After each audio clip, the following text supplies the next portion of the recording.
বিসমিল্লাহির রহমানির রহিম। মেয়েটিকে আজকে 5th ক্লাস করাচ্ছি, মানে 5th ডে। সাথে ওর ফ্রেন্ড এসছে। তো আজকে যেগুলো হোমওয়ার্ক সেগুলো টেস্ট করব এবং কি কি কাজ আছে সেটা দেখাবো। এই সেন্টেন্সগুলো ওর বই থেকে এগুলো লেখা, যদিও এর আগে ক্লাস করা হয়েছে। আজকে দুটো বিষয় ওকে দেয়া ছিল। একটা হচ্ছে গ্রামারের পার্টস অফ স্পিচ থেকে নাউন এবং প্রোনাউন 2-2-4 সেন্টেন্স দেয়া ছিল। এর মধ্যে ওকে মানে মেনশন করতে হবে যে কোনটা নাউন আর কোনটা প্রোনাউন, এই দুটো সেন্টেন্স থেকে, মানে দুটো বিষয় থেকে 4টা সেন্টেন্স থেকে টোটাল। আর কি দেওয়া ছিল, একটা টেক্সট বুকের থেকে একটা প্যারাগ্রাফ দেওয়া ছিল। তো ফার্স্ট অফ অল আমি এই পার্টস অফ স্পিচের বিষয়ে একটু কথা বলে নিব, যেটা ওর বর্তমানে লাগবে এবং ভবিষ্যতে লাগবে। যেগুলো বর্তমানে করছে সেটা তো অবশ্যই জানবে, আর বড় হয়ে যেগুলো জানতে হবে সেগুলো একটু দু একটা কথাগুলো বলে রাখছি। ও শুধু শুনবে, ওর ফ্রেন্ড পাশে বসে আছে। ওকে,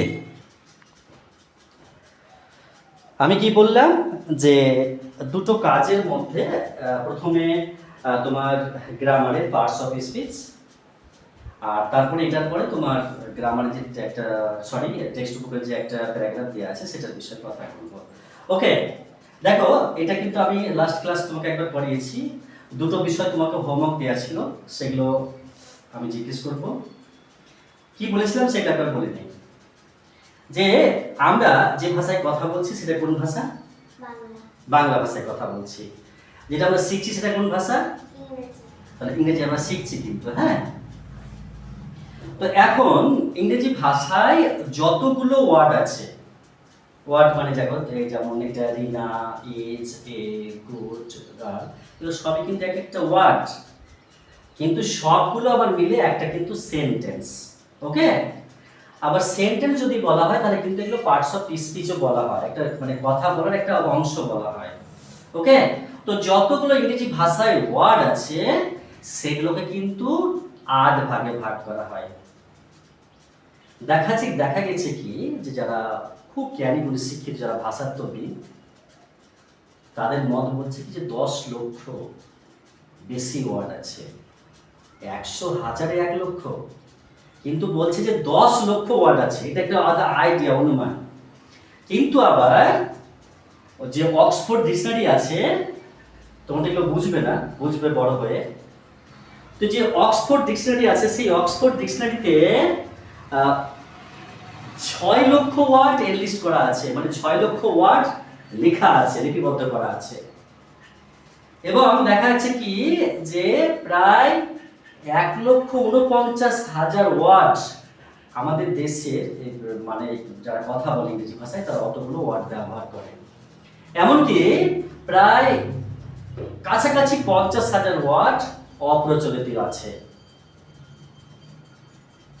এবং দেখা গেছে, আমি কোনো কোনো জায়গায় পড়েছি যে যে 2,500 থেকে 3,000 যদি ওয়ার্ড জানা হয়। আমি তো পড়েছি, কিন্তু একটা বই মেলা গেছিলাম, সেখানে একটা বিজ্ঞাপন দেখেছিলাম যেখানে লেখা আছে যে কেউ যদি 2,500 থেকে 3,000 ওয়ার্ড জানে বেশি, তাহলে কিন্তু কাজ চালিয়ে নিতে পারবে, মোটামুটি থেমে যাবে না। ওকে, তো এবার দেখো আমরা কিন্তু সেই সব ওয়ার্ডগুলোকে 8 ভাগে ভাগ করা হয়। সেটা তুমি কি বলতে হবে? পার্টস অফ স্পিচ বলে, ওটা কি কি বলে এগুলোকে যদি বলতে হবে, একটু জোর করে বলতো, কি আমরা দিকে তাকাতে হবে না, আমাকে সামনে করে বলো। কি প্রথমে নাউন, তারপরে তারপরে বলে যাও।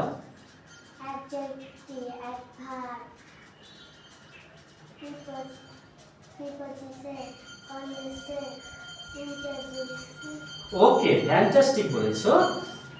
এসব হচ্ছে কি যে ওকে তো আমি ক্লাসের মধ্যে দেখেছি দুর্বল, কিন্তু এরপর থেকে ও কিন্তু সব চাইতে মিষ্টি, সব চাইতে ভদ্র, নম্র। তার জন্য 3 দিনের মধ্যে একটু কাজ, আমি একটু আগে ক্যামেরার আগে জিজ্ঞেস করলাম একটা বিষয়, দুম করে বলে দিয়েছে। তো আশা করি পারবে, কেন যে স্বভাবটা ভালো বলে। এনিওয়ে, তো এখন জিজ্ঞেস করব যেটা, যে তোমার যেটা noun, pronoun, verb, adverb, adjective, preposition, conjunction, interjection আমি লিখছি কিন্তু। ওকে, তারপরে আমি সেন্টেন্সে যাব। দেখো 1 বাই 1 লিখছি।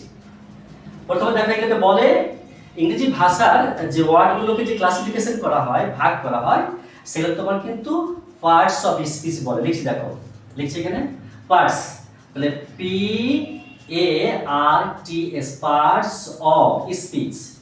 SPEECH, ওকে, স্পিচ বলে। তাহলে প্রথমে আছে তোমার, দেখো লিখছি এখানে 1 noun, NOUN noun, 2 pronoun, PRONOUN pronoun, number 3 verb, VERB verb, number 4 adjective, JECTIVE adjective, তারপরে 5 অ্যাডভার্ব, অ্যাডভার্ব, তারপরে 6 প্রেপোজিশন, প্রেপোজিশন, তারপরে 7 কনজাংশন, JUNCTION কনজাংশন, আর 8 হচ্ছে ইন্টারজেকশন, ইন্টারজেকশন। ওকে, তুমি একবার রিপিট করো তো, বলো তো এগুলো কি লিখলাম। Noun, pronoun, verb, adjective, adverb, preposition, conjunction, interjection. Well done, খুবই সুন্দর বলতে পেরেছে মেয়েটা, ও তো মুখে কথাই বলছিল না। এনিওয়ে, তো আমরা চলে যাবো এবার নাম্বার 1 এ। আজকে তোমার যেটা দুটো হোমওয়ার্ক আছে, নাউন আছে আর প্রোনাউন আছে, কেমন? আমি কি বলেছি ডেফিনিশনটা বলে দিই একটু, যে নাউন কাকে বলে? যে ওয়ার্ড দ্বারা কোনো কিছু নাম বোঝায় তাকেই নাউন বলে।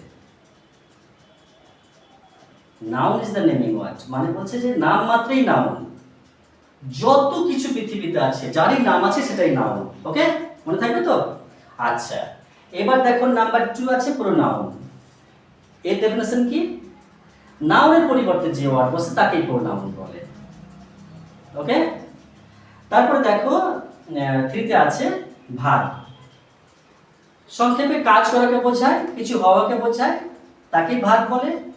নাম্বার 4 অ্যাডজেক্টিভ, যে ওয়ার্ড দ্বারা কোনো গুণ বোঝায়, যে ওয়ার্ড দ্বারা কোনো কিছু গুণ বোঝায়, গুণ মাত্রই অ্যাডজেক্টিভ, বিশেষণ। ওকে, 5 অ্যাডভার্ব, ক্রিয়ার বিশেষণ, কাজের যে বিচার করে। ওকে, তারপর দেখো 6 প্রেপোজিশন, নাউনের পূর্বে বসে, নাউনের পূর্বে বসে দিয়ে অন্যান্য জিনিসকে যুক্ত করে। ওকে, 7 কনজাংশন, এটাও যুক্ত করে, কোনো ওয়ার্ড, কোনো সেন্টেন্স, কোনো ক্লজকে যুক্ত করে তাকে কনজাংশন বলে। ইন্টারজেকশন, ইন্টারজেকশন কথার মানেই হচ্ছে বিষয় কিন্তু কোনো কিছুকে ভেতরে ছুড়ে দেওয়াটাকে ইন্টারজেকশন বলে। ছুটতে পারি, নাও পারি।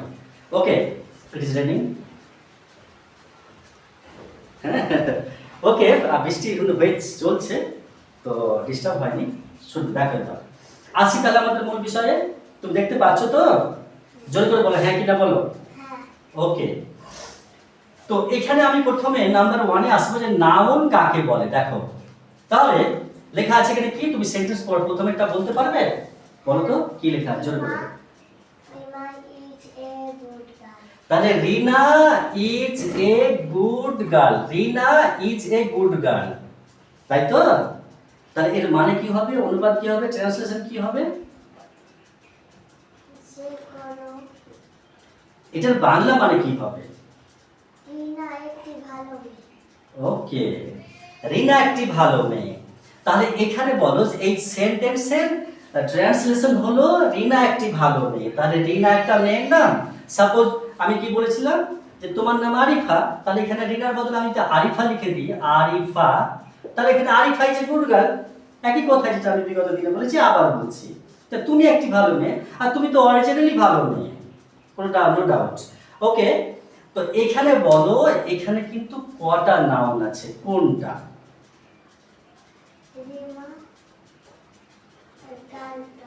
ওকে, তাহলে মেয়েটা বলে দিয়েছে রিনা এই গার্লটা, এটা দুটো নাউন, কারণ নাম বোঝাচ্ছে বলে।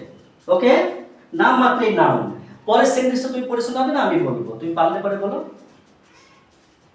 কলকাতা ইজ এ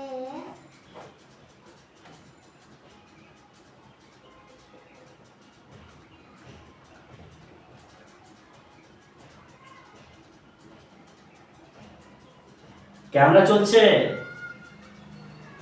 না স্যার বলে দিলে ঠিক আছে Kolkata is a big city. সেটা বলে Kolkata is a big city কথাটার অনুবাদ কি হবে, ট্রান্সলেশন কি হবে? কলকাতা একটি বড় শহর। ওকে, ফ্যান্টাস্টিক। তাহলে কলকাতা একটি বড় শহর, তাহলে এটা আমাদের রাজ্যের একটা রাজধানী, জায়গার নাম। আর ইজ মানে হয়, এ মানে একটি, বিগ মানে বড়, আর সিটি মানে শহর। এখানে কিন্তু দুটো নাউন আছে, কি কি? একটা কলকাতা আর একটা সিটি। Wow, well done. তাহলে এই কলকাতার সিটি দুটোই কিন্তু নাউন মানে নেমিং ওয়ার্ড। তাহলে আমরা প্রশ্ন চেঞ্জ করছি। দেখো এবার চলে আসছি কিন্তু নাম্বার 2 এ প্রোনাউন নিয়ে। ওকে, তাহলে এই সেন্টেন্স তুমি পড়ে শোনাবে না আমি পড়বো? কি করবো বলো? নাম্বার 1 একটা বলো, যে কি লেখা আছে ওটা?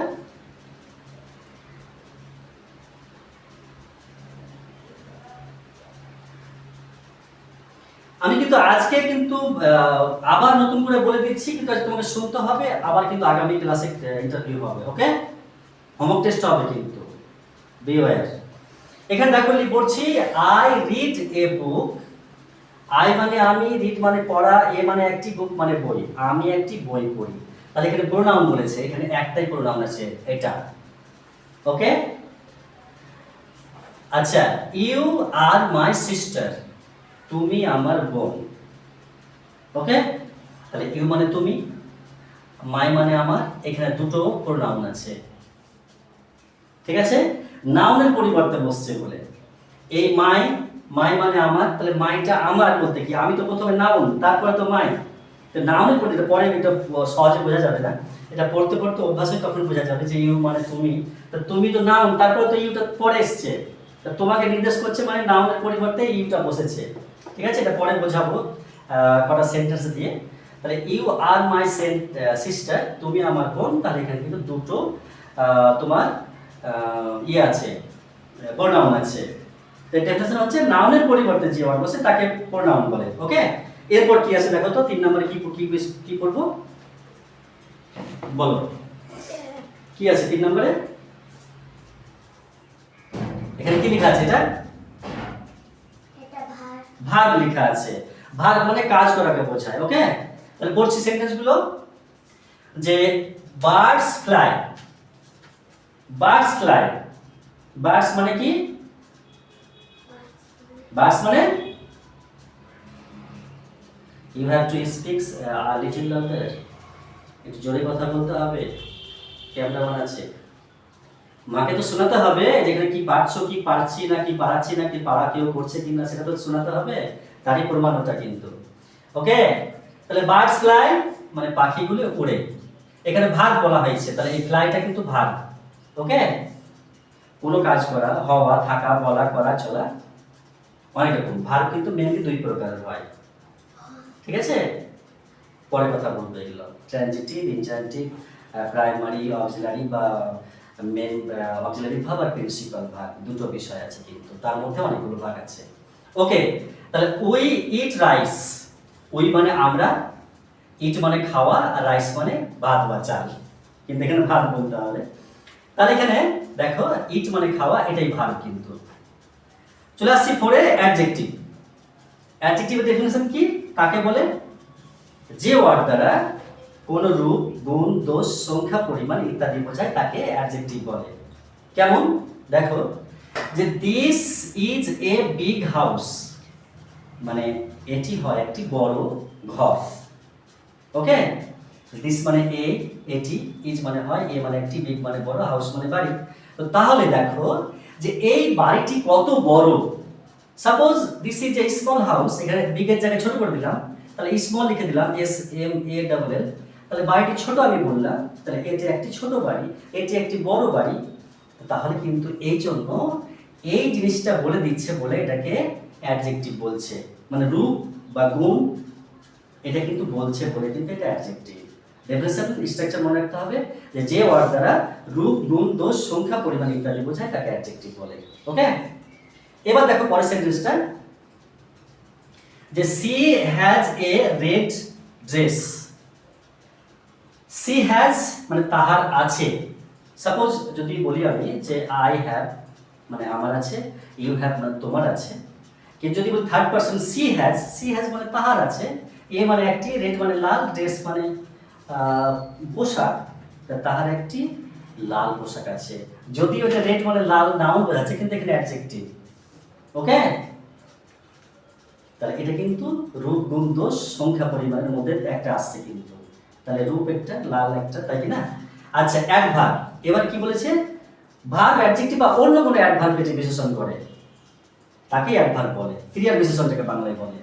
দ্য বয় রানস ফাস্ট, তাহলে দ্য বয় মানে বালকটি, এখানে সাবজেক্ট তোমার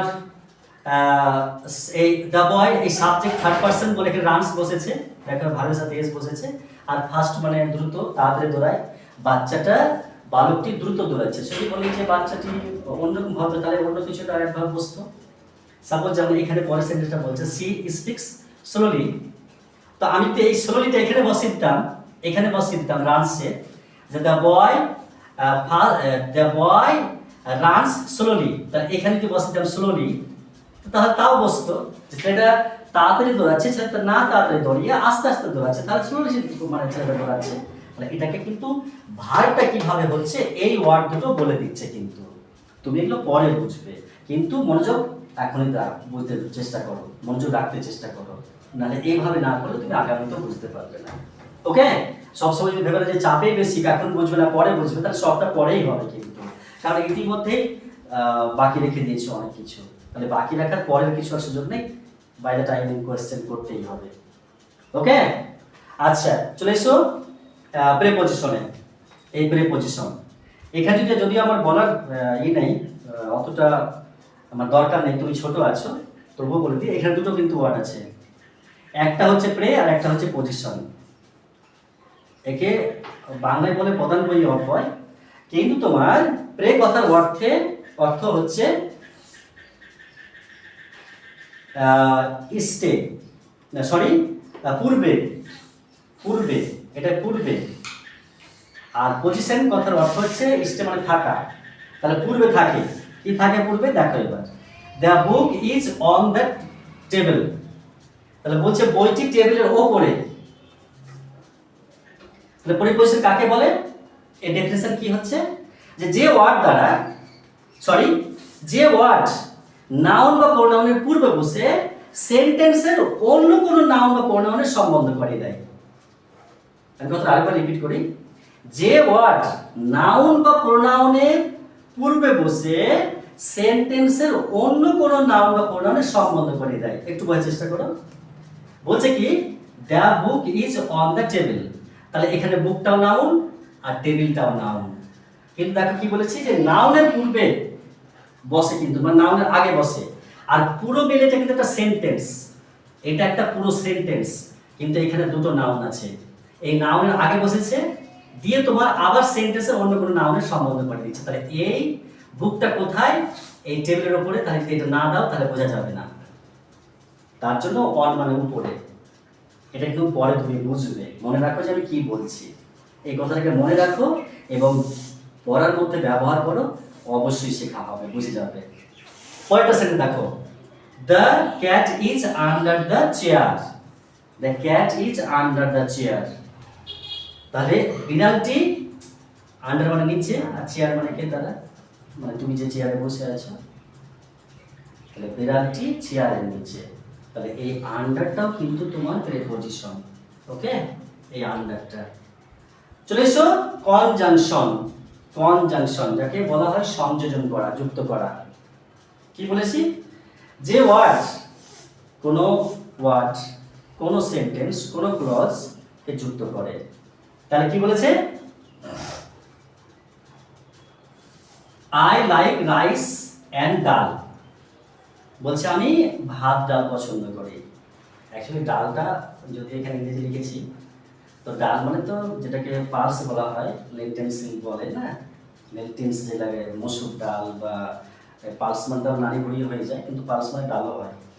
তো এটা দেখ ডালটা সংক্ষেপে লিখেছে, তাহলে আই লাইক মানে আমি পছন্দ করি, রাইস মানে ভাত বা চাল, অ্যান্ড মানে এবং, তো দেখ এটাকে কিন্তু যুক্ত করে দিয়েছে ডালকে আর রাইসকে।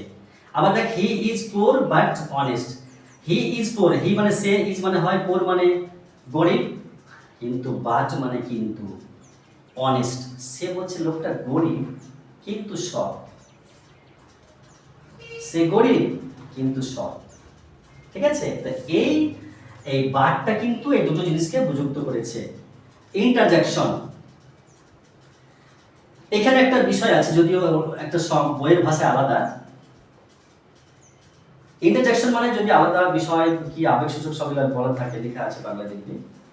এই ইন্টার কথার মানে হচ্ছে অভ্যন্তরীণ, ভেতরে, আর জ্যাকসন কথার মানে হচ্ছে ছুড়ে দেওয়া, ভেতরে ছুড়ে দেওয়া, কোনো একটা ওয়ার্ডকে ভেতরে ছুড়ে দেওয়া, বাক্যের ভেতরে বা যাতে ছুড়ে দেওয়া বলেন এটা। এখানে বলছে হুররে, উই ওয়ান, আমরা জিতেছি। যদি আমরা বলি কি মজা আমরা জিতেছি, যদি বলি আমরা কি মজা, মজাটা আমরা বললাম না, আমরা জিতেছি, শেষ কথা। এই কথা না বললেও চলে যে কি মজা আমরা জিতেছি খেলায়, বা যদি আমরা বলি hooray we have won the match, আমরা প্রতিযোগিতা জিতেছি, তো হুররে মজা কথা না বললেও আমরা কথাটা বলা হতো। তো এই জন্য এটাকে বলে ইন্টারজেকশন, মানে এটা বলতে পারি নাও করে, এটা আবেগসূচক। Alas, he is no more. তাহলে এলাস মানে কি হাই বা আহা কি মদিনা, আমরা দুঃখ প্রকাশ করি না যে লোকটা মরে গেল বা সেই লোকটা তো আর নেই, এই কথাটার মানে এটা, লোকটা তো আর নেই, পৃথিবী ছেড়েই চলে গেছে, একটা সমবেদনা জানাই কিনা। তো এই কথাটা বলতে পারি নাও পারি, তার জন্য একে বলা হয় যে বাক্যের মধ্যে কিছু একটা ছুড়ে দেওয়াকে ইন্টারজেকশন বলে। আমার কথা বলার উদ্দেশ্য হচ্ছে কি, যে তোমাকে শিখতে হবে, কারণ ইংরেজি গ্রামারের 5টা অংশ আছে, ঠিক আছে? তো 5টা অংশ কি কি আছে, আমি তো ওগুলো তো বহুদিন আগে পড়াচ্ছি, বাচ্চাদেরকে তো আমি পড়াইনি দীর্ঘদিন ধরে। তো কি অর্থোগ্রাফি, এটিমোলজি, তারপরে কি সিনট্যাক্স, পাঞ্চুয়েশন, প্রসোডি, এগুলো 5টা আছে। তো তার মধ্যে কিন্তু অর্থোগ্রাফিটা তোর সব থেকে বিষয়, যেখানে পুরো পার্টস অফ স্পিচ অংশটা ঢুকে আছে। তো জানতে হবে, এগুলো অবহেলা করলে হবে না, এগুলো বুঝতে হবে। ওকে, তুমি কিন্তু, আমি কি বলছি যে আমি তোমাকে বুঝিয়ে দিচ্ছি ভিডিও বন্ধ করে, যে এই বিষয়গুলো তোমাকে আজকে লাগবে, আমি খাতায় লিখে দিয়েছি, সেগুলো কিন্তু আজকে চেক করছি এবার, আর তারপরে তোমাকে পড়া দিচ্ছি, কারণ ও তো তোমার জন্য বসে আছে, আমি পড়াগুলো চেক করি। তাহলে কি আমরা অফ করে দিচ্ছি।